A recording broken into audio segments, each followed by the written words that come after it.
Hello everybody. Today we'll be doing an unusual project for the channel that is inspired by my 11-year-old son, who has become a sort of an artist, and he's clearly quite talented. This is what he made for me for Christmas. Thank you, Guga.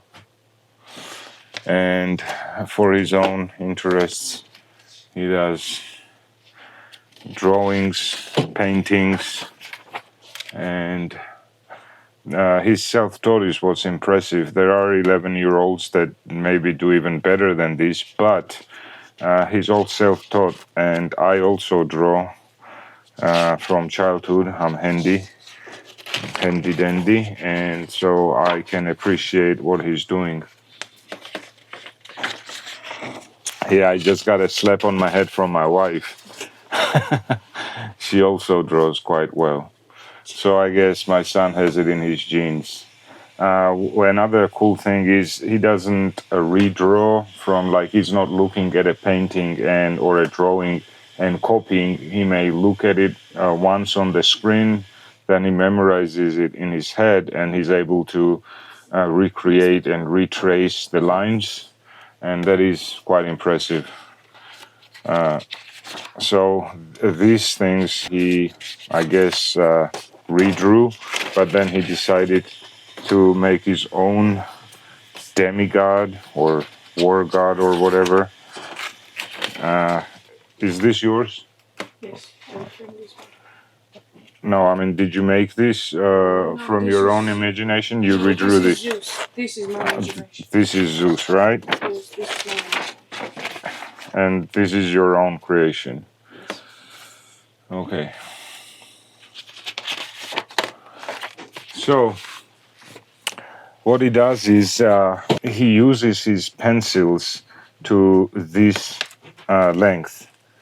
Like, he uses all of it, and that's one telltale sign that he's a true artist. When he was a kid, he would go like maybe this long, and then he thought that you throw out the pencil, but now he's using every little bit of it. And what I thought was his mom's idea. Was not idea, but she said, look how cute these little things are, and she asked him to save one for memory. This is just black pencil, right? There we go. I decided, why not make a necklace out of this from epoxy? So I have some silicone molds. This came out of this one, and all of the little molds that I have are approximately this size. And the thing is, I cut this down after this dries, and I use them in knife handles and in various different projects, and it looks quite cool. Shredded. This is actually shredded G10. In this case, the pencil does fit in here, but there's just a very thin layer of epoxy left around, which wouldn't work for us. So what I decided to do is I found a silicone hose. Good thing is it's also transparent, and I'll be using this to pour epoxy over this little pencil. Challenge here was that this is a bit too wide for the pencil, and I need some way to control that the pencil itself is in the middle of the mold. So what I did was, I have some carbon fiber rods. I cut 3 of them down, and I glued them in a triangle shape. That way, once I slide this inside, I know that it will be centered, more or less. So what we're going to do is, I have some hot glue here. That should be enough. Then we need a straight, this side, let's say. Put that down. And once this dries, then I have insulated the lower layer. I can pour epoxy from the top. So another thing, I'll quickly go through what I want to do, and then I will put this on time lapse, so you don't have to slow motion watch the whole thing. So we have these shreds from when he was sharpening the pencil. I'll cut this up. This will be the first layer in the epoxy. And then we put in the pencil upside down like that. I'll also be using some glow-in-the-dark powder with the first layer, the bottom layer. Then goes the pencil, and it'll be topped off maybe 3 millimeters on top so that I can later drill through and make a lanyard or a necklace out of it. So let me now switch you to time lapse.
Here is the finished product.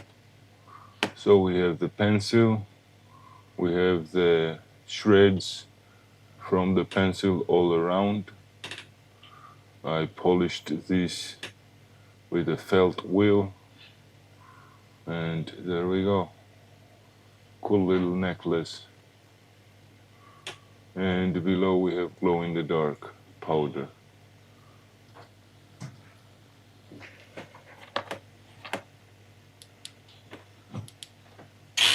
There's some powder on the pad below because I was sanding this off, but it glows quite well. And we got our pencil. Quite happy with how this turned out. The main thing is that the client is happy. Cheers, stay tuned, subscribe, share, stay healthy.